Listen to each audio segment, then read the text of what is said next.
Bonjour à tous. Des routes inondées hier dans le Jura, la cause les fortes pluies et la fonte de la neige survenue vendredi. Des perturbations sur notamment la départementale 71 à La Ferté et la 9 à Valent, ainsi que dans les vallées de la Brenne et de la Loue. Les autorités appellent à éviter les zones inondables et à limiter les déplacements près des cours d'eau. Les précipitations devraient faiblir aujourd'hui. Le Jura et le Doubs ne sont plus placés en vigilance orange crue inondation. La Côte d'Or se prépare au cru. La préfecture lance un exercice grandeur nature pour tester son dispositif hors sec inondation.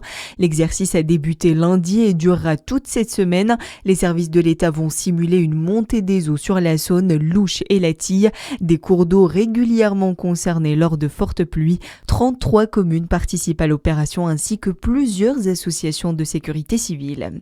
La ville de Dijon renforce son action contre les nuisances nocturnes. Le vendredi 21 novembre, la municipalité, la préfecture de Côte d'Or, la CCI, l'UMI et les associations étudiantes ont signé une charte destinée à améliorer la qualité de la vie nocturne dijonnaise. 3 premiers établissements ont obtenu le label Harmonuit et s'engagent à limiter les nuisances sonores. Les précisions de Christophe Leménil, coprésident de l'Union des métiers et des industries de l'hôtellerie de Côte d'Or et signataire de la charte. Alors, ce qui va changer, c'est plus les engagements. Je pense notamment, par exemple, vous savez, depuis l'interdiction de fumer, les gens fument à l'extérieur des établissements. C'est veiller effectivement aux nuisances sonores, aux choses comme ça. Donc, effectivement, le fait de s'engager dans cette charte permet effectivement de concilier son activité avec le respect du voisinage. Et beaucoup d'établissements l'avaient signé.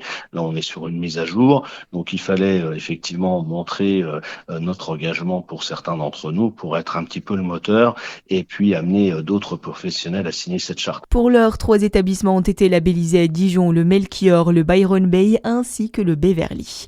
Dans le reste de l'actualité, le nouveau congé de naissance approuvé par le Sénat, une mesure du projet de financement de la sécurité sociale.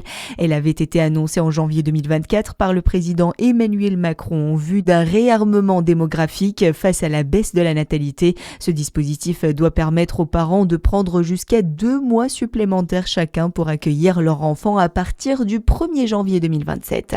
Un plan massif de soutien à la filière viticole, il a été présenté hier par la ministre de l'Agriculture Annie Genevard à l'issue d'une rencontre avec les professionnels du secteur.